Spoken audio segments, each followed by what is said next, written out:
Naging tikom si Pangulong Rodrigo Duterte sa isyu ng Davao Death Squad na naungkat sa pagdinig ng Senado kahapon. Sa halip, binanata na lang niya ang nasa 1,000 opisyal na kasama sa ikatlong narco list. Umaaksyon si Mon Gualvez.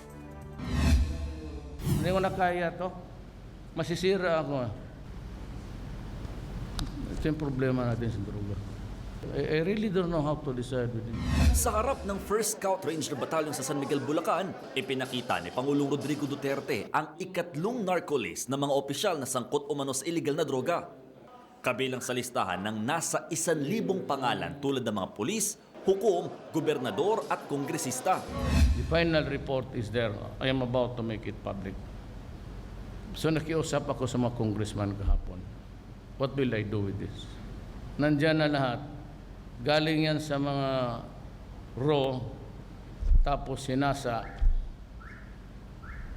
Pinahasa ako sa mga intelligence. Hindi binanggit isa-isa ni Duterte ang mga nasa listahan. Pero muli niyang binanata ng pamilya Alcala ng Quezon. Yung kay Alcala. Kasi ang Quezon, kayong taga Quezon, alam ninyo yan. Huwag na lang tayo magbulahan.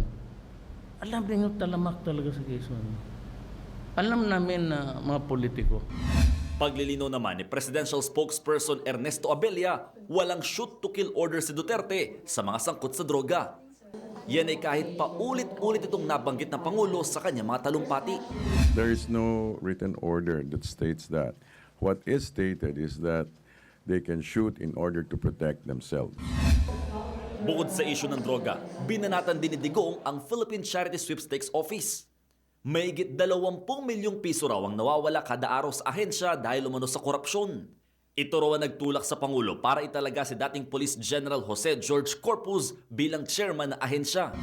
Itong Philippine Charity Sweepstake, binabuyan ng mga sindikato pati yung mga gangster dito ng mga big time sa Pilipinas. Yung loto, sinakyan nila ng wedding, pero sila rin ang humawak and they were granted that right by previous government. Pero kung panay ang banat ni Duterte sa isyu ng droga at korupsyon, naging tikom naman ang bibig niya sa isyu ng Davao Death Squad na naungkat sa pagdinig ng Senado. Sa huli, mensahe ni Digong sa mga Scout Ranger. Huwag na niya, lalo na ang pinakamabigat natin yan. Alam ninyo yan. Alam ninyo. Drug. Do not ever, huwag kayong pumayag. Baski sinong mapresidente, sinong mamayor dyan. Sabihin niya, sir, do not, huwag ninyong sirain ang Pilipinas. Umaaksyon! Mon Gualvez, News 5!